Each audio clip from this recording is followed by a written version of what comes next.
Hi friends, welcome to our channel. నేను మీ కుస్మా. Friday mini vlog చూసేయండి. ఈరోజు గణపతి పూజకి 3వ రోజు కదా. సో ఫస్ట్ పాలు నైవేద్యం పెట్టేసి అటుకులతో లడ్డూలు చేశానమాట.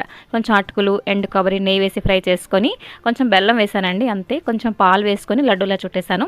ఇంకా గణపతికి నైవేద్యం పెట్టేసి హారతి ఇచ్చిన తర్వాత అప్పుడు నా రొటీన్లోకి వెళ్ళాను అనమాట.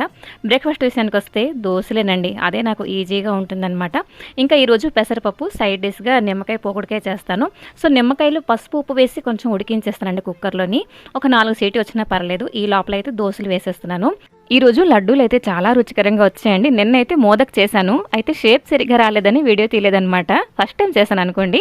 సో ఇంకా ఈరోజు చెప్పాను కదా, పెసరపప్పు కుక్కర్లోనే వేసేస్తున్నానండి. తాలింపు ఇవన్నీ కూడాను త్వరగా అయిపోతుందండి కుక్కర్లో వండితే. ఇంకా ఇదిగోండి, కొంచెం పోపు వేసిన తర్వాత ఉడికించిన నిమ్మకాయలు, కారం గుండా, మెంతి పొడి అయితే చేసిందే ఉన్నది కాబట్టి కొంచెం టైం కలిసి వచ్చిందండి. ఇంకా వంకాయ కర్రీ చేసిన తర్వాత రైస్ కూడా పెట్టేశాను అనమాట. ఆ తర్వాత పొక్కుడికాయ చల్లారిపోయింది, బాటిల్లోకి అయితే